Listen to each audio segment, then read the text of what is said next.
नमस्कार इनके भाई के ढेर सारा शुभकामना रहो लोग इनके। और आज हम ऐसा आदमी से मिलवावे जाता निर्वा सबके लाइव हमके लाइव अइला, लेकिन आज बहुत हमरा खातिर मने शायद रहो और त्योहार के भगवान ए जगिया दू आदमी बैठल बनी जे हमर नाव खेसारी धइल मने और बड़ा प्यार बहना चाचा हमार और ये चाचा रामाशंकर यादव जी जे हमरा के झाल बजावे के सिखावल, तो कहीं ना कहीं रोल इनके प्यारे बा। और आज बहुत प्रॉब्लम बा, ये देखी इहे के हई बहना चाचा जे कि हमार नाव धैनी यहाँ के खेसरिया, और आज रोल के खेसरिया दिल के राजा बनल बा। तो कहीं ना कहीं वो नाम के बहुत बड़ा असर बा। ऐसे जे कुछ नाम ऐसा होला कि धरती पर बहुत कम लोग ओकरा के जान पावेला। नाम तो बहुत बा, लेकिन खेसरिया जो नाम बा एगो यूनिक नाव धरे के काम इहे के रहे और इहे के धैनी। तो दिल से प्रणाम बरुआ सबके कि वो लोग इतना प्यार आशीर्वाद और चाचा के खूब दुआ दी जे हमारे चाचा हजारों हजार बरिस ऐसे ही जियत रहस कि हमनी के ऐसने खेसरिया आवरी पैदा कर दे, ऐसने खेसरिया नाव धके। अब जुबान पे का रहे चाचा के कि आज हमरा बुझाता जे 30 साल से रो बजावत दिन चाचा 30 साल, हाँ 30 साल से ज्यादा ही हो गई। ऐसे जो हमारा उम्र 6 बरस के रहन तरुआ के यहाँ गए रहनी 7 बरस के।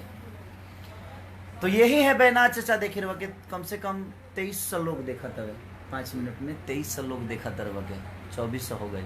तो दिल से प्रणाम बा, सावन के ढेर सारा शुभकामना। और यही चाचा हुए हैं बैना चाचा जो उनके हमार नाम धैले रहे खेसरिया। वो बड़ा हम बड़ा छोटा रहनी और वो बड़ा भुअर हमार केस रहे ना, भुअर केस रहे हमार। तो हमार केसो रंगवले चाचा की रंगवा ले ठीक नहीं खेला तो और अपना गोदी में बैठा के हमके ले जास बैना चाचा। खाए प्रोग्राम होके चाचा के रामाशंकर चाचा के तो हमके कहस कि जल्दी चलते पहले खा ले, ऐसे जे तोरा ढेर मेहनत पड़त तबे। बड़ा प्यार दिले बड़े चाचा हमके। तब एक बार वो लोग इन बतिया यहाँ से 3000 लोग देखा तरवा के। अब बतिया कुछ बतिया ले हमार तो माने सब जनता जनार्दन जितना आदमी देखता रहे वहाँ के तरफ से वो लोग सब आदमी मतलब कि उस समय के एगो ऐसा मतलब कि तिथि या समय रहे जो जबान से बात निकलल खेसारी। हम सब श्रोता से प्रोग्राम होत रहे, सबका से हम यह कहने कि अब खेसारी ब्यास से दूगो गाना सुनी लोगे। आ उहे खेसारी उस समय या तिथि आ उहे खेसारी ये बेरा मतलब कि तो मैंने अब माने जोड़े नहीं खे अभी माने जे और आगे बढ़े माने तरक्की। हाँ यह हमारा तरफ से आशीर्वाद बा और वह सबके प्यार और दुलार। ये चाचा हुए हमारा जीवन के सबसे बड़ा देखिए एगो पहचान। ठीक बा हम मेहनत करनी तो हमके पहचान मिलल, लेकिन अगर हमारा नाम वो नाम के भी बहुत बड़ा ऐसे जे हमरा लागत है जे कुछ नाम ऐसा होला कि जवन लोग के एगो टैग बन जाला और वह लोग इन टैग बना देनी। और चाचा के विश्वास एगो रहे, इस नाम से हमको बहुत प्यार है, मोहब्बत है। और इस नाम को देने वाला वो ईश्वर आज मेरे साथ हैं। और मुझे हमके लागत है जे 2005 के 2000 से पहले 2000 से पहले बड़ा प्यार मिलल हम ना चाचा। वो पूरा टीम में अगर रामाशंकर चाचा के बाद केहू रहे प्यार करे वाला तो हमरे के बैनाथे चाचा रहे जे बहुत प्यार कैले हमके। तो बस रो लोग दुआ करी चाचा के लंबा उम्र खातिर। चाचा के तनी दांत टूट गई भाई से आवाज लीक करता, दांत बनवा देता नहीं हम। और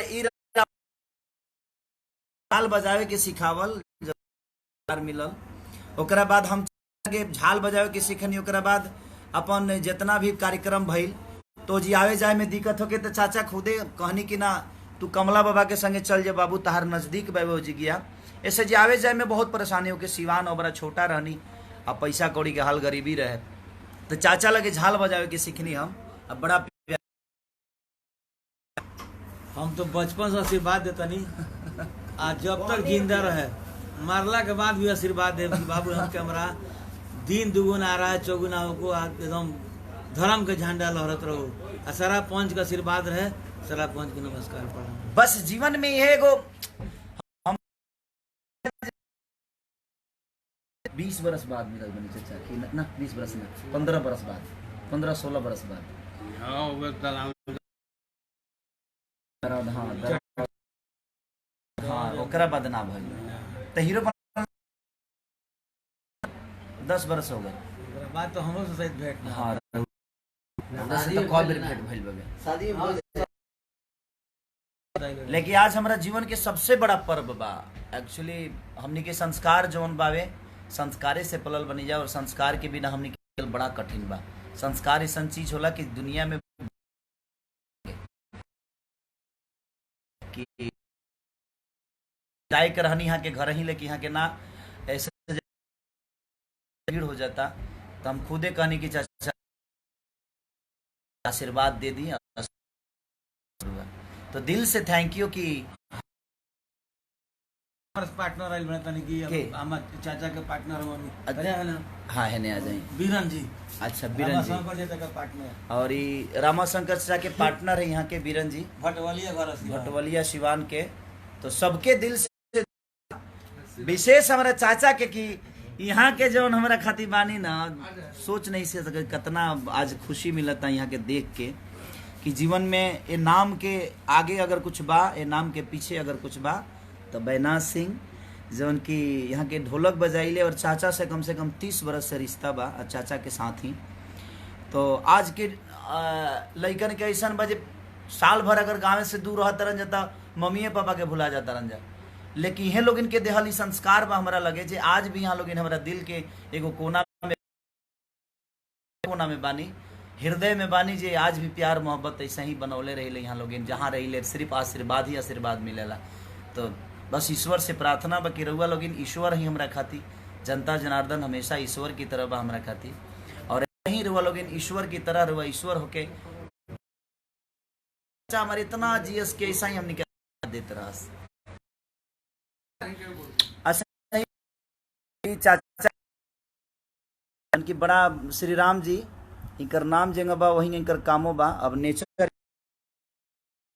तू बड़ा ई देखिए, ई मौसी के लड़का हुए हमरा, हमारे चाचा हुए हैं, हमार चाचा जौन की हमरा के रामाशंकर से लेके पहुंचावे के सबसे बड़ा योगदान देले, ये हमारे चाचा हुए हैं जौन की बहुत प्यार अपना बेटा खानी मान के, और बेटा खानी मनिए का इनकर बेटे हैं हम।